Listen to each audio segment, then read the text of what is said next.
So now it's my opportunity to talk to Anderson and Curtis all together. So both of you, I know, have gone into these areas of the state that don't get much love. Can you share just like one of your favorite stories about just showing up and being there and what it meant to be doing that kind of work? I'm sitting in one right now. I live in Person County, so Roxborough is in a rural part of North Carolina. And then everybody, when I got in this job, they said, "Are you going to move to Raleigh?" And I said, "No, I'm going to go home and touch grass every day," which is what I feel like I do. But um, I think that the best thing that I can tell people is that we were in Jones County earlier this year. Jones County's not had an organized Democratic Party in it for 45 years in North Carolina. It's in eastern North Carolina, which has also been one of the areas of the state that we've had a harder time and because of population loss really reviving. And the Jones County Dems are active and they got organized this summer. And they all looked at me and when we walked in, they said, "We've never done this before." And I said, "Done what?" And they said, "Gotten together before an election."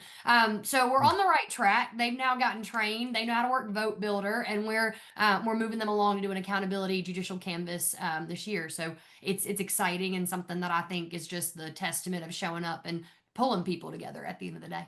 Yeah, Anderson, I love that you set out these hard statistics to say we want to organize 65% of our precincts by the time this election comes around. I mean, setting goals for yourself like that and being able to report out. You guys were beating that goal way before you were supposed to. So just amazing stuff.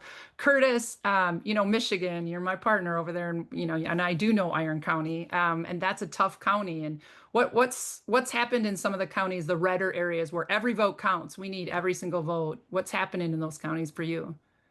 Well, I made a commitment when I was chair that we would go to all 83 counties. And I think a big part of that is honoring the work that these people do on the ground. I mean, what gives me hope more than anything else is that people that are willing to still knock their doors, still willing to be in the fight, even knowing what everything that's happening in this world and the lack of hope that people have sometimes, they're still willing to go out and be part of it. Actually, it's the same thing that would inspire people to come onto a Zoom on a Thursday at 7:30 at night. So I think it's that same sort of spirit. But we've been doing that. So we've been showing up and we basically tell counties we'll do, we will be part of what you want. And my first couple of weeks as chair, we went to the Mesic Mushroom Festival. Now, this is in a very deep red part of the state. And everyone said to me, "Oh, Curtis, it's going to be terrible.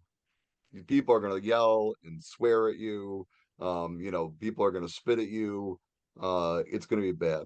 I will tell you that I got more thumbs up and more cheers walking down those streets in deep red places because they hadn't seen a Democrat show up in those places.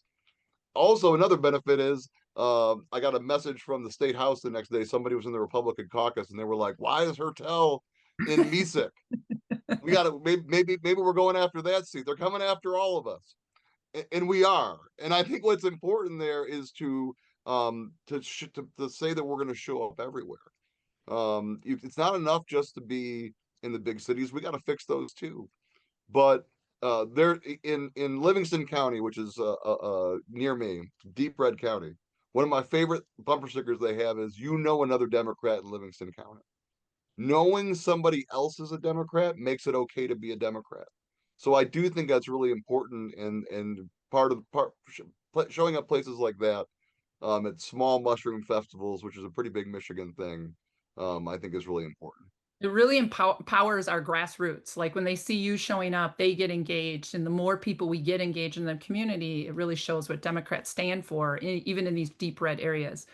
So Uh, I shared with everyone the only guaranteed money all of you get is $17,500 a month. That's not a lot of money. So you have to raise all the rest of it. Two-prong question. One is how much of your time is spent on fundraising instead of actually getting the information out there about what the Republicans are doing and how much is spent on fundraising. And two is, you know, what is your staff like? Like, how many staff members do you need to really be where you are, where you want to be versus where you are now?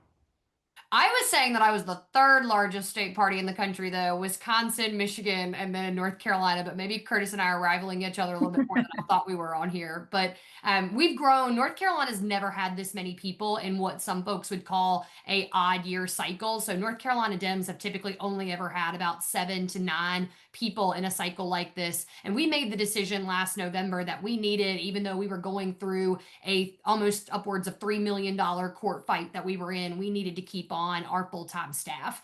And that meant keeping on a voter protection director, all 7 members of our organizing team, our digital program, and other members of our data team as well, because they're doing incredible work to make sure, as Martha Lanning would say, that we are the road that the candidates drive their cars on, and we want to make sure there's no potholes in those roads. And that's what we do in these odd years, that we fix the potholes, the data that's incorrect, the things that may need the information or the infrastructure build out. And so North Carolina Dems have 25 full-time people right now that we've managed to keep on this year. And it's about a $2.9 million operating budget every year, which is not honestly a lot. I think I would love to see us be able to grow into having double that size, to be truthful with y'all. I think that a good solid state party budget is around $6 to $7 million every year, especially if you have someone in every region of the state. North Carolina's got 100 counties, and we actually modeled our organizing program after Michigan and Wisconsin. So thank you to the two that are on this call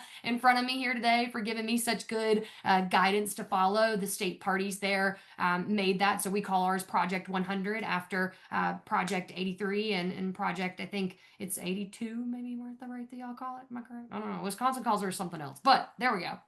Neighborhood action. But Neighborhood anyway, action. yeah.